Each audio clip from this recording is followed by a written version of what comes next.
18 વર્ષ પછી રાહુ પોતાના ઘરમાં શતાભિષા નક્ષત્રમાં ભવ્ય ગોચર કરશે।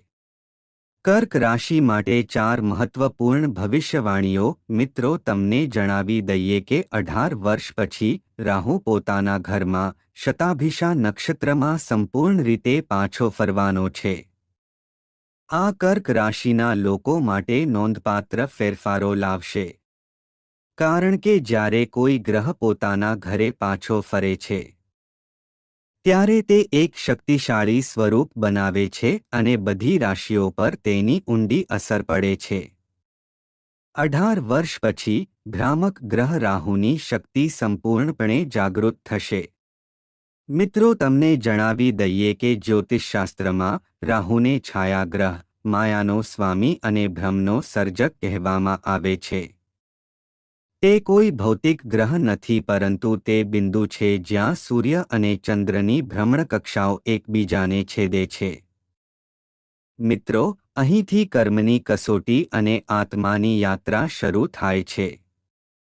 રાહુ એ શક્તિ છે જે આપણને આસક્તિ, લોભ અને ભૌતિક સફળતાના ભ્રમમાં ફસાવીને આપણા આંતરિક સત્યને ઓળખવા માટે પડકાર આપે છે। આ ગ્રહ આપણને બતાવે છે કે બાહ્ય તેજની નીચે અંધકાર રહેલો છે અને તે અંધકારમાં આપણો સાચો પ્રકાશ રહેલો છે। મિત્રો, જ્યોતિષશાસ્ત્રમાં રાહુને કપટ, રાજકારણ, ટેકનોલોજી, વિદેશી સંબંધો અને અપૂર્ણ ઈચ્છાઓનો કારક માનવામાં આવે છે। જ્યાં રાહુનો પ્રભાવ હોય છે ત્યાં વ્યક્તિ ઊંચાઈ સુધી પહોંચી શકે છે અને ઊંડાણ જોઈ શકે છે। મિત્રો, પરંતુ હવે 18 વર્ષ પછી રાહુ પોતાના નક્ષત્ર શતાભિષામાં પ્રવેશ કરવાનો છે। આ રાહુની શક્તિને બમણી કરશે અને તે કર્ક રાશિ હેઠળ જન્મેલા લોકો માટે ઉદય ભાગ્યનો સમય હશે। મિત્રો, તમને જણાવી દઈએ કે વૈદિક જ્યોતિષમાં રાહુ એક એવો ગ્રહ છે જે વાસ્તવિક નથી અને તેને છાયા ગ્રહ કહેવામાં આવે છે। જો કે, તેના તુચ્છ હોવા છતાં રાહુનો જીવન પર પ્રભાવ અત્યંત વ્યાપક અને ગહન છે। અન્ય ગ્રહોની જેમ રાહુ પણ સમયાંતરે નક્ષત્રોમાં ફેરફાર કરે છે। હાલમાં રાહુ પૂર્વા ભાદ્રપદ નક્ષત્રના પ્રથમ પદમાં ગોચર કરી રહ્યો છે। તેણે 6 જુલાઈના રોજ નક્ષત્રમાં પ્રવેશ કર્યો હતો, પરંતુ હવે તેનું આગામી ગોચર 23 નવેમ્બરના રોજ શતાભિષા નક્ષત્રના ચોથા સ્થાનમાં થશે। રાહુનું ગોચર 23 નવેમ્બરના રોજ રવિવાર સવારે 9:29 થશે। આ પછી રાહુ લાંબા સમય સુધી તેના નક્ષત્રમાં રહેશે। મિત્રો, રાહુ આવતા વર્ષે 2 ઓગસ્ટ સુધી આ નક્ષત્રમાં રહેશે। 23 નવેમ્બરના રોજ રાહુ કર્ક રાશિના 8મા ભાવમાં ગોચર કરશે। આનાથી જીવનમાં પરિવર્તન, ઊંડા વિચાર અને રહસ્યમય અનુભવો થશે। મિત્રો, વિડીયોમાં આગળ વધતા પહેલા વિડીયોને લાઇક કરો અને ચેનલને સબસ્ક્રાઇબ કરો અને કોમેન્ટ બોક્સમાં જય હનુમાન દાદા જરૂરથી લખો, જેથી હનુમાન દાદાની કૃપા આપ સૌના પરિવાર પર બની રહે। મિત્રો, ચાલો તે 4 મુખ્ય ભવિષ્યવાણીઓ વિશે જાણીએ। નંબર 1, કર્ક રાશિની પહેલી ભવિષ્યવાણી કહે છે કે 18 વર્ષ પછી રાહુ તેના નક્ષત્ર શતાભિષા એટલે કે તેના પોતાના ઘરના નક્ષત્રમાં પ્રવેશ કરશે। મિત્રો, જેમ કોઈ વ્યક્તિ લાંબી મુસાફરી પછી ઘરે પાછો ફરે છે તેમ તેમની ચિંતાઓનો અંત આવે છે। તેવી જ રીતે જ્યારે રાહુ 23 નવેમ્બરે તેના ઘરે પાછો ફરે છે ત્યારે રાહુ કર્ક રાશિના 8મા ઘરમાં પ્રવેશ કરશે। આ તમારી અંદર છુપાયેલી શક્તિઓને જાગૃત કરશે। મિત્રો, આ ઘર જાદુ, રહસ્ય, મૃત્યુ, પરિવર્તન અને પુનર્જન્મનું પ્રતિનિધિત્વ કરે છે।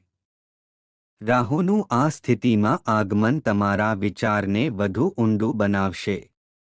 તમે અચાનક કોઈ રહસ્યમય અથવા ગુપ્ત જ્ઞાન તરફ આકર્ષિત થશો। જો તમે આધ્યાત્મિક માર્ગ અપનાવો છો તો રાહુ તમને નવી શક્તિ આપશે, પરંતુ જો તમે આસક્તિ અને લોભના માર્ગ પર ચાલો છો તો આજ રાહુ તમને મૂંઝવણ અને ભયના અંધકારમાં ધકેલી શકે છે. નંબર 2. કર્ક રાશિની બીજી ભવિષ્યવાણી કહે છે કે 23 નવેમ્બરના રોજ રાહુનું 8મા ભાવમાં ગોચર તમારી સંપત્તિ, વારસો અને ભાગીદારી સાથે સંબંધિત છે. અહીં રાહુનો પ્રભાવ અચાનક નાણાકીય લાભ અને નુકસાન બંને તરફ દોરી શકે છે.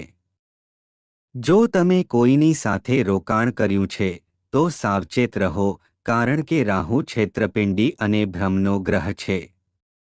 કોઈ પર આંધળો વિશ્વાસ ન કરો. મિત્રો, આ છુપાયેલા લાભનો સમય છે, પરંતુ તે તમારા સત્યવાદી અને સંયમિત હોવાની પણ કસોટી કરે છે. મિત્રો, જૂના દેવા અથવા કરવેરાના મામલા અચાનક સામે આવી શકે છે. અહીં રાહુ ક્યારેક અણધારી સંપત્તિ લાવે છે.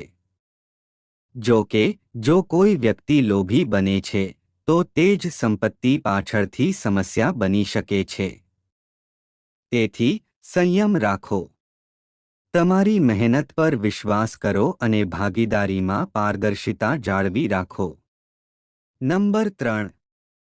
કર્ક રાશિની ત્રીજી ભવિષ્યવાણી કહે છે કે ભ્રામક ગ્રહ રાહુ 18 વર્ષ પછી પોતાના ઘરે પાછો ફરશે, તેથી તે 9મા ભાવ પર પોતાની શુભ દ્રષ્ટિ નાખશે.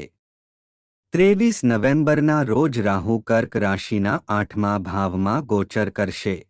આ સમય કોઈપણ મોટા અને શુભ કાર્ય, જેમ કે ઘર બનાવવા, મિલકત ખરીદવા અથવા વ્યવસાય શરૂ કરવા માટે લોન લેવા માટે પણ ખૂબ જ શુભ છે.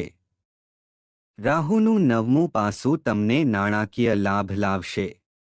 મિત્રો, સાવધાન રહો, કારણ કે રાહુ ભ્રામક ગ્રહ છે અને તમને ભ્રમમાં પણ ફસાવી શકે છે.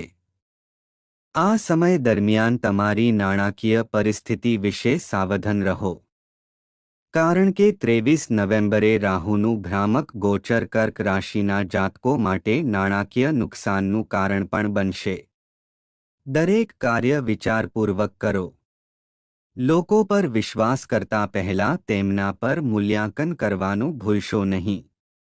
મિત્રો, 18 વર્ષ પછી રાહુનું આ ગોચર ઘણા ક્ષેત્રોમાં સાવધાની પણ લાવશે.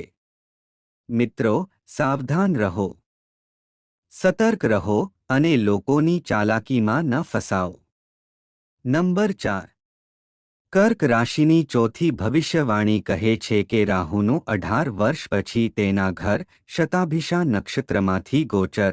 કર્ક રાશિના જાતકોના સ્વાસ્થ્ય વિશે વાત કરીએ તો રાહુનું ગોચર તમારા 7મા ભાવને અસર કરશે, જે લગ્ન અને ભાગીદારી સાથે સંબંધિત છે. મિત્રો, રાહુનું ગોચર 23 નવેમ્બરના રોજ કર્ક રાશિના 8મા ભાવમાં થશે. રાહુનું ગોચર તેના ઘરથી 7મા ભાવ પર ગોચર એ ચેતવણી છે કે તમારા સ્વાસ્થ્યને અવગણશો નહીં.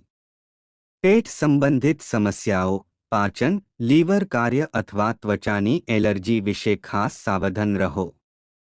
એવું કહેવું ખોટું નહીં હોય કે રાહુ 18 વર્ષ પછી પોતાના ઘરે સંપૂર્ણ રીતે પાછો ફરશે.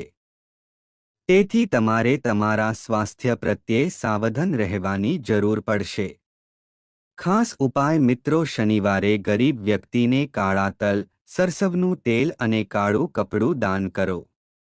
ખાસ કરીને મંગળવાર અને શનિવારે દરરોજ હનુમાન ચાલીસાનો પાઠ કરો.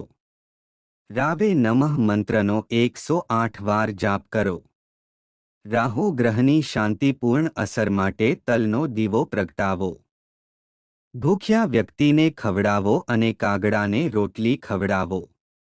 આ ઉપાયોથી રાહુની નકારાત્મકતા ધીમે ધીમે ઓછી થશે અને તમે માનસિક શાંતિ, સફળતા અને આધ્યાત્મિક સંતુલન પ્રાપ્ત કરશો.